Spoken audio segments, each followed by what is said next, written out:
My name is Sarah Mitchell. I am 28 years old, and the happiest day of my life became the worst nightmare I could ever imagine.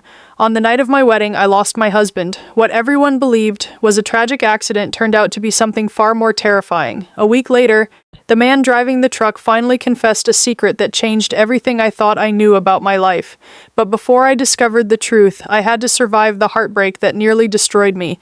The wedding hall glowed with golden lights and endless laughter. Music filled the air while friends and relatives danced around us, celebrating the beginning of our new life together.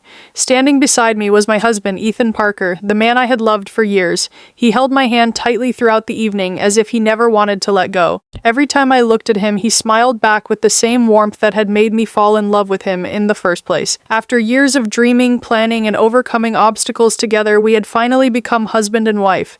As the celebration continued, family members surrounded us with hugs, blessings, and good wishes. My parents looked emotional, while Ethan's parents couldn't stop smiling with pride. The future seemed bright and perfect. We spent hours taking photographs, cutting the wedding cake, and laughing with friends who kept teasing us about finally being married. Through it all, Ethan stayed close to me, never leaving my side for more than a few moments. Late that evening, after most of the guests had begun leaving, Ethan leaned close and whispered into my ear, "I think it's time we disappear." His playful smile made me laugh immediately. I asked if he was already tired of the party, and he shook his head. "Not tired of the party," he replied softly. "I just want some time alone with my wife." Hearing him call me his wife made my heart flutter. It still felt unreal. We said our final goodbyes and walked toward the car together. The night air was cool and peaceful. As we drove through the quiet streets, I leaned my head against his shoulder and stared through the window at the city lights passing by. Everything felt calm. Everything felt safe. For the first time in months, there were no wedding plans to worry about. No stress, no deadlines. There was only us and the future waiting ahead. "Can you believe we're finally married?" I asked softly. Ethan smiled and reached for my hand. "I've believed we'd end up together since the day we met," he said. "Today just made it official." I laughed and squeezed his hand. At that moment, I truly believed nothing could ruin our happiness. The future stretched out before us like an open road filled with possibilities. We talked about vacations we wanted to take, the house we hoped to buy someday, and the family we dreamed of building together. Then everything changed in a single second. A deafening horn suddenly shattered the silence. Bright headlights appeared from nowhere, rushing toward us at terrifying speed. Before either of us could react, there was a violent crash. The impact exploded through the car like a bomb. Glass shattered around us, metal twisted and screamed. My body slammed forward as pain shot through every part of me. I heard Ethan shout my name, and then darkness swallowed everything. When I finally opened my eyes, I wasn't in the car anymore. Harsh white lights hung above me, machines beeped nearby. My entire body felt heavy and broken. Every breath hurt. For several moments, I couldn't understand where I was or what had happened. Then the memories rushed back, the wedding, the drive, the headlights, the crash. Panic instantly filled my chest. "Ethan," I whispered weakly. No answer came. I tried again, louder this time. "Ethan? Where is Ethan?" My eyes searched the room desperately. Instead of my husband, I saw my mother standing in the corner with tears streaming down her face. My father stood beside her, staring at the floor. The fear inside me grew stronger. "Where is he?" I asked again. "Where's Ethan?" Neither of them answered immediately. My mother's lips trembled as she slowly walked toward me. The expression on her face told me the truth before she even spoke. My heart began pounding. "No," I whispered. "No, don't say it." She grabbed my hand tightly and started crying harder. "I'm sorry, sweetheart," she whispered. "He didn't survive." The world stopped. For a moment, I couldn't breathe. I couldn't think. It felt as though every sound around me disappeared. I stared at her in disbelief, waiting for her to take the words back, waiting for someone to tell me it was a mistake, but nobody did. Tears filled my eyes as reality crashed down on me harder than the truck ever had. My husband was gone. On our wedding night, only hours after promising to spend our lives together, he had been taken from me forever, and that was only the beginning of the nightmare. The days that followed felt like a blur. Every morning, I woke up hoping the nightmare would end, only to remember the truth all over again. Ethan was gone. The man I had promised to spend my life with had been taken from me only hours after our wedding. My body was slowly recovering from the injuries caused by the crash, but emotionally I felt completely shattered. The hospital room became my entire world. Friends and relatives visited every day, offering sympathy and words of comfort, but nothing seemed to reach me. Every conversation sounded distant. Every face looked unfamiliar. The only thing I could think about was Ethan. His smile, his voice, the future we had planned together. Everything had disappeared in a single night. A week later, something happened that changed everything. 2 police officers arrived at the hospital and asked to speak with me privately. The serious expressions on their faces immediately made me nervous. I could tell they weren't there to offer condolences. One of them pulled up a chair beside my bed and explained that they had finally located the truck driver responsible for the crash. The moment I heard those words, a wave of anger rushed through me. For days I had been drowning in grief, but now another emotion emerged. I wanted answers. I wanted to know why my husband had died. The officer explained that the driver had been arrested shortly after the accident, but during questioning he refused to cooperate. He wouldn't explain what happened and barely answered any questions. Something about his behavior had made investigators suspicious. The crash didn't appear as straightforward as they originally thought. Hearing that sent a chill through my body. I asked what they meant, but they refused to share details until the investigation was further along. Before leaving, one of the officers told me to prepare myself because the truth might be far more complicated than anyone expected. That night I barely slept. My mind replayed the crash over and over again. The sudden horn, the blinding headlights, the terrifying impact. The more I thought about it, the more something felt wrong. If it had simply been an accident, why was the driver refusing to talk? Why were the police acting so cautiously? Questions filled my mind until dawn. The next morning, everything changed. The police contacted both my family and Ethan's family. They informed us that the truck driver had finally agreed to speak. Despite my injuries, I insisted on being present. I needed answers. I needed to hear the truth directly from the man who had destroyed my life. Later that afternoon, I was taken to the police station in a wheelchair. The atmosphere inside the building felt cold and tense. Ethan's father sat beside me with a stern expression on his face, while my own parents looked nervous and exhausted. Nobody spoke much as we waited outside the interrogation room. Eventually, an officer opened the door and guided us inside. The man sitting at the table didn't look the way I expected. His face was covered in bruises and cuts. His clothes were wrinkled and stained. He looked exhausted, frightened, and completely defeated. Yet when he lifted his eyes and looked at me, I saw something strange. There was fear there, but not guilt, not regret. It was the look of someone terrified of something much bigger than himself. One of the officers stepped forward and ordered him to start talking. For several seconds, the man remained silent. Then he lowered his head and slowly began speaking. "I wasn't supposed to get caught," he muttered. The room instantly became silent. The officer demanded that he explain what he meant. The driver swallowed hard before continuing. "I'm not just a truck driver." Everyone exchanged confused looks. Ethan's father leaned forward. "What are you talking about?" The man's hands trembled slightly. "I do jobs for money." The officer narrowed his eyes. "What kind of jobs?" For a moment nobody moved, then the man finally said the words that changed everything. "I kill people." The room froze. My breath caught in my throat. My father looked stunned. My mother covered her mouth in shock. Ethan's father stared at the man without blinking. I felt my heart pounding violently inside my chest. The driver looked down at the table and continued speaking. "The crash wasn't random," he admitted. "It wasn't an accident." Tears instantly filled my eyes. Every sound around me seemed to disappear. The officer slammed his hand against the table and demanded answers. "Are you saying someone hired you?" The man slowly nodded. "Yes." A wave of horror swept through the room. My hands started shaking uncontrollably. I couldn't believe what I was hearing. Ethan hadn't died because of bad luck. Someone had planned it. Someone had arranged for that truck to hit our car. The officer demanded the name of the person responsible, but the driver shook his head. "I don't know who they are." The officer became furious. "What do you mean you don't know?" The man explained that people like him never dealt directly with clients. A middleman always handled the arrangements. Instructions were passed through a contractor who provided details about the target, location, timing, and payment. The real person behind the job always remained hidden. Ethan's father listened carefully to every word. "Did you ever meet this contractor?" he asked. The driver shook his head. "Only by phone." The officers revealed that they had already attempted to trace the number, but it appeared to be unregistered and impossible to track.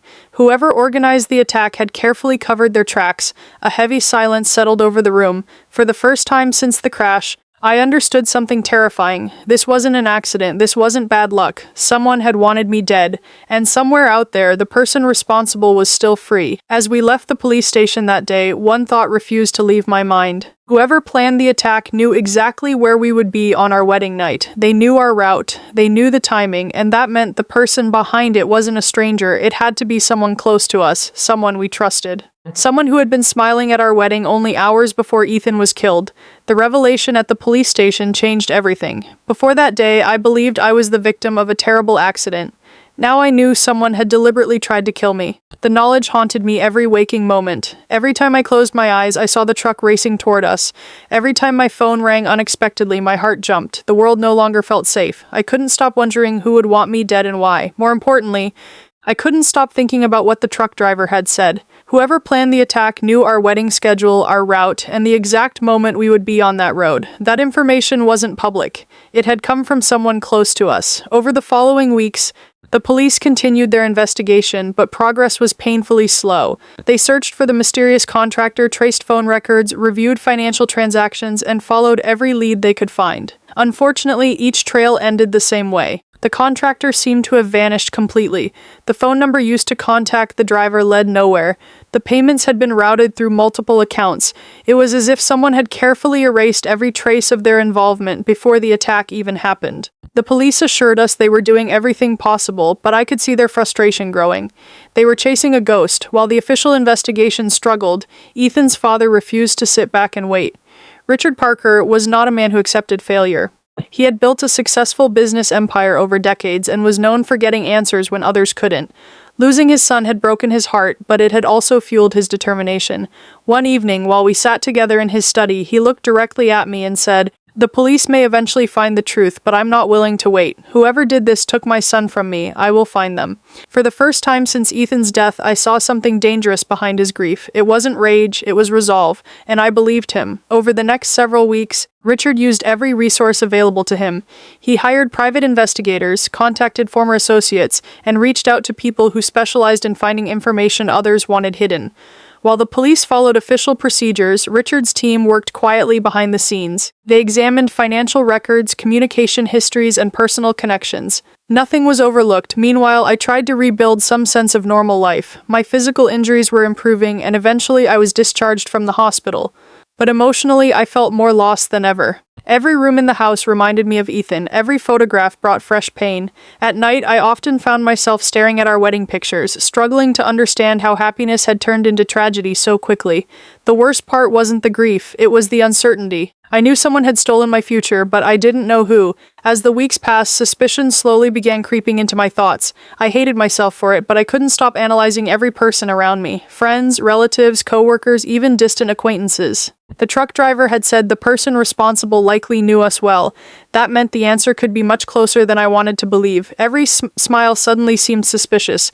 Every kind gesture made me wonder if there was something hidden behind it. Then one afternoon, nearly 2 months after the accident, Richard called me unexpectedly. "I need everyone at the house tonight," he said. His voice was calm, but something about it immediately made my stomach tighten. "Did you find something?" I asked. There was a brief pause. "Yes," he replied quietly. "I found more than something." Before I could ask another question, he ended the call. The entire drive to the Parker estate felt unbearable. My mind raced with possibilities. When I arrived, I noticed that nearly every close family member had been invited. My parents were there. Several relatives were present. Even my younger sister, Emily, had arrived earlier than most. The atmosphere inside the house felt strange. No one was talking much. Everyone seemed nervous, as though they sensed something important was about to happen. We gathered in the large living room and waited. Minutes later, Richard entered the room carrying a thick folder. His face was cold and unreadable. The conversations immediately stopped. Every pair of eyes turned toward him. He stood silently for several moments before finally speaking. "I found the contractor." A wave of shock swept through the room. My heart nearly stopped. The contractor. The missing link. The person who connected the client to the killer. For weeks, everyone believed that finding him was impossible, yet somehow Richard had done it. Several people immediately began asking questions, but he raised his hand for silence. "The contractor talked," Richard continued, "and everything he told us has been verified." The room became completely still. I could hear my own heartbeat. My mother looked terrified. My father stared at Richard without blinking. Even Emily appeared uneasy. Richard slowly looked around the room, making eye contact with each person one by one. Then he spoke the words that changed everything. The person who ordered the attack wasn't a stranger. Nobody moved, nobody spoke. Richard's voice remained steady. "The person who hired the killer is sitting in this room right now." The silence that followed felt suffocating. Every face turned pale. My heart pounded so hard it felt painful. I looked around at everyone gathered there, desperately trying to understand what was happening. Then Richard slowly lifted his hand and pointed towards someone across the room. The moment I saw where he was pointing, my entire world stopped. Weeks passed after the interrogation, but instead of bringing peace, the truth only made my life more terrifying. Every morning I woke up with the same thought in my head. Someone had wanted me dead. The police continued investigating, tracing phone records, financial transactions, and every lead connected to the truck driver. But the person who ordered the attack seemed to have vanished without a trace. It was as if they had planned everything perfectly and then disappeared. The investigation slowly began to stall, and frustration spread through both families. But there was one person who refused to give up, Leon's father. He loved his son more than anything, and he wasn't willing to accept that the person responsible might escape justice. Quietly, he began using his own resources, hiring private investigators and contacting people he trusted. He spent weeks digging deeper than the police could. One evening, nearly a month after the accident, Leon's father called everyone to his mansion. My parents were there. Leon's mother was there. A few close relatives arrived as well. Even my younger sister, Emma, sat quietly near the window. The atmosphere felt strange from the moment I entered the room. No one was talking, no one was smiling. The tension was so thick it felt difficult to breathe. Leon's father stood near the fireplace holding a folder in his hands. His face looked colder than I had ever seen before. Slowly, he looked around the room and waited until everyone was silent. "I found the person responsible," he finally said. The room froze instantly. My heart began pounding so hard I could hear it in my ears. Leon's mother covered her mouth. My father leaned forward in his chair. Everyone stared at him, waiting for the answer we had been searching for. "The contractor talked," Leon's father continued, "and we verified everything. The money transfers, the meetings, the communication records. There is no doubt anymore." A heavy silence settled over the room. Then he said something that made my blood run cold. "The person who ordered the attack is sitting in this room." For a second, nobody moved. People exchanged nervous glances, trying to understand what was happening. My chest tightened as fear rushed through me. Slowly, Leon's father turned his head toward one side of the room. Every eye followed his gaze, and then they stopped on Emma, my younger sister. My entire body went numb. "No," my mother whispered immediately. "No, that's impossible." Emma stood up so quickly, her chair nearly fell backward. "This is ridiculous," she snapped. "You have no proof." But Leon's father didn't flinch. "We have more than enough proof." My father stared at Emma in complete disbelief. "Tell me this isn't true," he said, his voice trembling. "Tell me they're wrong." Emma looked around the room. For a moment, I thought she might deny everything. I wanted her to deny it. I wanted this nightmare to end. But then something changed in her expression. A small smile appeared on her face. Not a nervous smile, not a frightened smile, a cold smile, and at that moment I knew. "Yes," she said quietly. The room exploded with shock. For several seconds, nobody moved. Nobody even seemed capable of speaking. My mother stared at Emma as if she were looking at a stranger. My father looked completely shattered. Tears immediately filled my eyes as I struggled to understand what I had just heard. Emma wasn't some distant enemy. She wasn't a stranger. She was my sister, the person who had grown up beside me, the person who had attended my wedding and smiled in every photograph. Yet now she was standing in front of everyone calmly admitting that she had arranged the attack that killed my husband. My mother suddenly rushed toward her and slapped her across the face. The sound echoed through the room. "How could you?" she cried. "How could you do something like this?" Emma didn't react. She simply turned her head back and looked at our mother with cold eyes. My father stood up slowly, his entire body shaking with anger. "Tell me why," he demanded. "Tell me why you would destroy your own sister's life." For a moment, Emma remained silent, then she laughed. It wasn't a happy laugh. It wasn't even a nervous one. It was bitter, painful, filled with years of resentment. "You really don't know?" she asked. Nobody answered. Her eyes moved toward me. "Since we were children, everything was always about Sarah." My heart sank. My mother shook her head. "That's not true." "Yes, it is," Emma snapped. "Every birthday, every family gathering, every achievement, it was always Sarah." Tears rolled down my cheeks. She pointed directly at me. "She got the best grades. She made friends easily. Everyone loved her. Every time I entered a room, people compared me to her." Her voice grew louder with every sentence. "I spent my entire life living in her shadow." My father looked devastated. "We loved both of you," he said quietly. Emma laughed again. "No, you didn't." The room remained completely silent as years of bitterness poured out of her. "You all looked at Sarah and saw perfection. The successful daughter, the beautiful daughter, the one everyone admired." Her eyes burned with anger. "And what was I? The second choice, the backup, the disappointment." I stared at her in disbelief. I had never known she felt this way, not once, not in all the years we had spent together. Then her expression darkened even further. And then she met Leon. The moment she spoke his name, I felt my chest tighten. Emma's eyes filled with jealousy. Even then, she got everything. She took a step closer toward me. The perfect husband, the perfect future, the perfect life. My hands began shaking. "Emma," I whispered, but she ignored me. I watched her get everything I ever wanted. Her voice cracked slightly before becoming cold again. And one day I got tired of watching. The room fell silent. Everyone already knew what she was about to say, but hearing it still felt unbearable. "I didn't just want your marriage destroyed," she admitted. "I wanted your life destroyed." Tears streamed down my face. Emma looked directly into my eyes. "If I couldn't have the life you had," she said slowly, Then I decided you shouldn't have it either. My legs felt weak. I could barely remain standing. So you hired someone to kill me? I whispered. Emma didn't look away. Yes. The single word felt like a knife through my heart. For a moment, nobody spoke. Then Leon's father stepped forward. His face was filled with a level of anger I had never seen before. Because of you, he said quietly. My son is dead. Emma finally looked afraid. Leon's father stared at her for several long seconds, then he spoke again. And I promise you something. His voice was calm, generously calm. You will spend the rest of your life paying for what you've done. At that exact moment, the sound of police sirens echoed outside the house. Emma's face turned pale, and for the first time since her confession, fear finally appeared in her eyes. Minutes later, police officers entered the house. The room that had been filled with shock and anger suddenly became completely silent.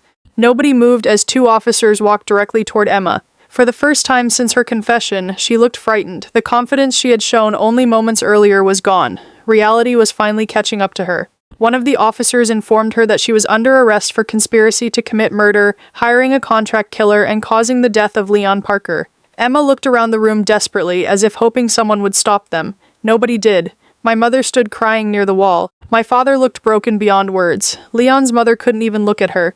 The pain she had caused was simply too great. As the officers placed handcuffs around Emma's wrists, she turned toward me one final time.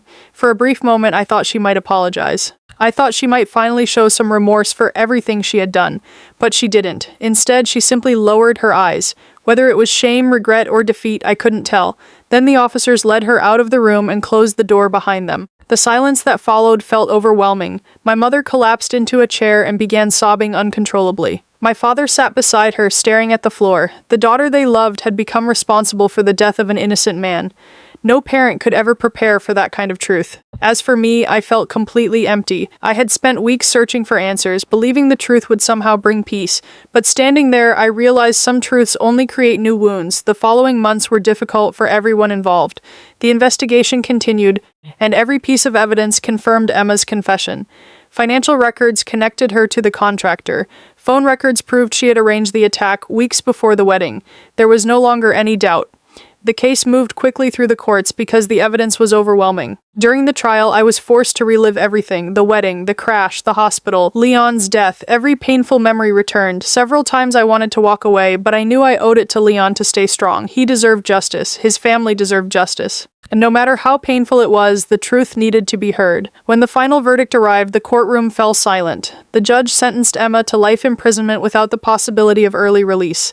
Some people expected me to feel victorious. Some expected relief. But there was no victory. There was no celebration. Nothing could bring Leon back. Nothing could erase what happened on that road. After the sentencing, I visited Leon's grave alone. The sky was quiet that afternoon, much calmer than the day of his funeral. I sat beside the headstone for a long time, holding the small photograph we had taken on our wedding day. We looked so happy in that picture, so hopeful, so unaware of what was coming. I found the truth, I whispered softly. Tears filled my eyes. I wish it had been enough to bring you back. The wind moved gently through the trees around me. For a moment, I closed my eyes and remembered his smile, his laughter, and the way he looked at me on our wedding day. Eventually, life began moving forward again. The pain never disappeared completely, but I learned how to live with it. Some wounds never fully heal. They simply become part of who we are. Leon's family remained close to me, and together we helped each other through the grief. Years later, when people asked me what the hardest part of losing Leon was, my answer was always the same. It wasn't discovering that someone wanted me dead. It wasn't the court case. It wasn't even the betrayal. The hardest part was learning that the person responsible was someone I had loved and trusted my entire life, my own sister. And that is a truth I will carry with me forever.